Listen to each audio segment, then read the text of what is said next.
Hello നമസ്കാരം എല്ലാവർക്കും എൻ്റെ ഒരു പുതിയ വീഡിയോയിലേക്ക് വീണ്ടും സ്വാഗതം. അപ്പോൾ കഴിഞ്ഞ വീഡിയോയിൽ ലൈക്ക് ചെയ്ത് ഷെയർ ചെയ്ത് സപ്പോർട്ട് ചെയ്ത് എല്ലാവർക്കും 1000 നന്ദിയുണ്ട്. ഇതുപോലെ തന്നെ എന്നെ സപ്പോർട്ട് ചെയ്യണം. അതായത് ഞാൻ ചെയ്യുന്ന വീഡിയോസ് എന്ന് പറഞ്ഞു കഴിഞ്ഞാൽ നേഴ്സായിട്ട് UAE വരാൻ ആഗ്രഹിക്കുന്ന നേഴ്സസാണ് നിങ്ങളെങ്കിൽ ഉറപ്പായും എൻ്റെ ചാനൽ കണ്ടിരിക്കണം. എൻ്റെ ചാനലിൻ്റെ പേര് അവർ റിയൽ ലൈഫ് സ്റ്റോറി കേട്ടോ. അപ്പോൾ എനിക്കറിയുന്ന അറിവ് നിങ്ങളുമായിട്ട് ഞാൻ എന്ത് ചെയ്യുന്നു പകർന്നു തരുന്നു എന്ന് മാത്രം കേട്ടോ. ഇതിൽ തെറ്റുകുറ്റങ്ങളൊക്കെ ചിലപ്പോൾ വന്നേക്കാം.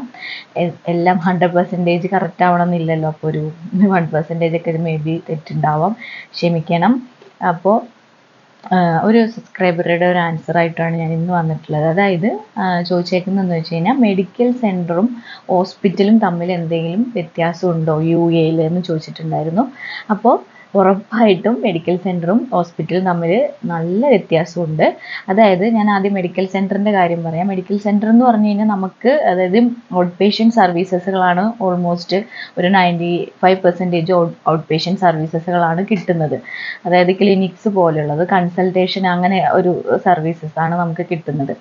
അതായത് നമുക്ക് അഡ്വാൻസ്ഡ് ആയിട്ടുള്ള അതായത് ഇപ്പോൾ ICU വാർഡ്, പിന്നെ എമർജൻസി, ഇപ്പം വലിയ വലിയ സർജറികൾ അങ്ങനത്തെ കാര്യങ്ങളൊന്നും മെഡിക്കൽ സെൻറ്ററുകൾ കിട്ടാറില്ല. അതായത് ഒരു ചെറിയ എന്താ പറയുക ഇതായിരിക്കും ഉണ്ടാവുക. അപ്പോൾ എല്ലാ മെഡിക്കൽ സെൻറ്ററിലും ബെഡോ കാര്യങ്ങളോ അഡ്മിഷനോ ഒന്നും ഉണ്ടാവില്ല ഓൾമോസ്റ്റ്. പക്ഷെ ചില സ്ഥലങ്ങളിൽ ചില ഒരു റെയർ ആയിട്ടുള്ള മെഡിക്കൽ സെൻറ്ററുകളിൽ അഡ്മിഷനും എടുക്കാറുണ്ട്. പക്ഷെ ഓൾമോസ്റ്റും മെഡിക്കൽ സെൻറ്ററിലോ അഡ്മിഷൻ ഇല്ല. അത് ഇങ്ങനെ സാധാ കൺസൾട്ടൻ്റ് അതായത് ക്ലിനിക്ക് പോലെ മാത്രമാണ് മെഡിക്കൽ സെൻറ്റർ. ഹോസ്പിറ്റൽ നമുക്കറിയാമല്ലോ, ഹോസ്പിറ്റലിൽ നമുക്ക് എല്ലാ കെയറും കാര്യങ്ങളും 24/7 കിട്ടും. ബട്ട് മെഡിക്കൽ സെൻറ്ററിൽ അങ്ങനെ കിട്ടില്ല.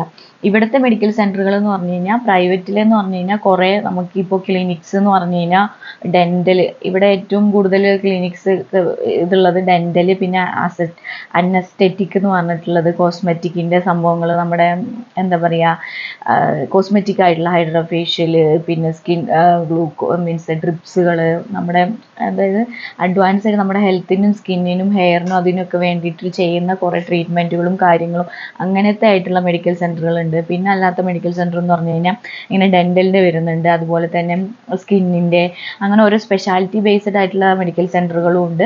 അല്ലാണ്ട് സാധാ മെഡിക്കൽ സെൻറ്ററിൽ നമ്മൾ സാധാ ജനറൽ ഫിസിഷ്യൻ, ഗൈനി അങ്ങനത്തെ ഡോക്ടേഴ്സും കാര്യങ്ങളൊക്കെ ആയിട്ട് അങ്ങനത്തെ ഇതുണ്ട്. പക്ഷെ അവിടെ നമുക്ക് അഡ്വാൻസ്ഡ് ആയിട്ടുള്ള കെയറോ കാര്യങ്ങളോ ഒന്നും കിട്ടില്ല. എന്തെങ്കിലും കാര്യങ്ങളോ അഡ്മിഷനോ അങ്ങനെ എമർജൻസിക്കോ ഒന്നും നമുക്ക് അവിടെ പോയിട്ട് ഒരു കാര്യമില്ല. അപ്പം നമ്മൾ ഹോസ്പിറ്റലിൽ തന്നെ പോകണം. അതുപോലെ തന്നെ മെഡിക്കൽ സെൻറ്ററും ഹോസ്പിറ്റലും തമ്മിൽ സാലറിയും ഭയങ്കര വ്യത്യാസമുണ്ട്. അതായത് അവിടെ നമുക്കിപ്പോൾ ഹോസ്പിറ്റലിൽ കിട്ടുന്ന പോലത്തെ ഒരു സാലറി അവിടെ നമുക്ക് പ്രതീക്ഷിക്കാൻ പറ്റില്ല. അവിടെ കുറച്ച് ലെസ് സാലറി ആയിരിക്കും.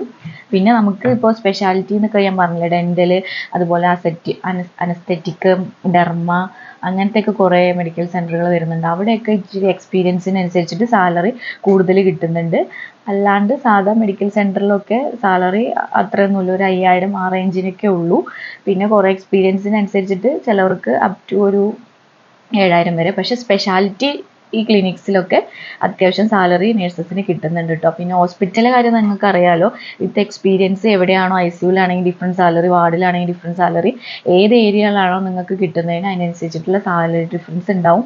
മിനിമം ഒരു 5000 വെച്ചിട്ട് ഹോസ്പിറ്റലിലൊക്കെ ഒരു 5000 വെച്ച് സ്റ്റാർട്ട് ചെയ്യുന്നുണ്ട് കേട്ടോ.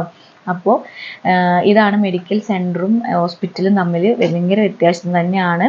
പിന്നെ ഡ്യൂട്ടി അവേഴ്സ് ആണെങ്കിലും മെഡിക്കൽ സെൻറ്ററിൽ ഇപ്പോൾ ഓൾമോസ്റ്റ് എല്ലാ മെഡിക്കൽ സെൻറ്ററിലും ഡ്യൂട്ടി അവേഴ്സ് ലെസ്സാണ്. പക്ഷേ വീക്കിലി 48 hours തന്നെയാണ്. പക്ഷേ കമ്പയറിങ് ടു ഹോസ്പിറ്റലിൽ നമ്മൾ 24/7 ആണല്ലോ. അപ്പോൾ നമുക്ക് 12 hours ഷിഫ്റ്റ് തന്നെയാണ് വരുന്നത്. ഇവിടെ അങ്ങനെ 12 hours ഇല്ല. എന്ന് വെച്ചാൽ നൈറ്റ് കാര്യങ്ങളൊന്നും അതില്ല. അപ് ടു ഒരു 12 o'clock വരെയൊക്കെ ഉള്ളൂ ചില ക്ലിനിക്കുകളുള്ളൂ. ഓൾമോസ്റ്റ് ഒരു 10 ബിഫോർ 10 ഉള്ളിൽ ക്ലോസ് ചെയ്യാറുണ്ട്. അതല്ലാത്ത അപ് ടു 12. എനിവേ 12 ശേഷം ഏത് മെഡിക്കൽ സെൻറ്ററുകളും ഓപ്പൺ ചെയ്യുന്നില്ല. അപ്പോൾ ഇതാണ് മെഡിക്കൽ സെൻറ്ററും ഹോസ്പിറ്റലും തമ്മിലുള്ള ഒരു വ്യത്യാസം എന്ന് പറയുന്നത്. അപ്പോൾ ഇതുപോലത്തെ ഡൗട്ടോ കാര്യങ്ങളോ എന്തെങ്കിലും ഉണ്ടെങ്കിൽ ഉറപ്പായിട്ട് എനിക്ക് മെസ്സേജ് അയക്കണം, ഞാൻ വീഡിയോ ആയിട്ട് ചെയ്യുന്നതായിരിക്കും കേട്ടോ. അപ്പോൾ നിങ്ങളുടെ എല്ലാവരും സപ്പോർട്ടിന് 1000 നന്ദിയുണ്ട്. Thank you for watching. By.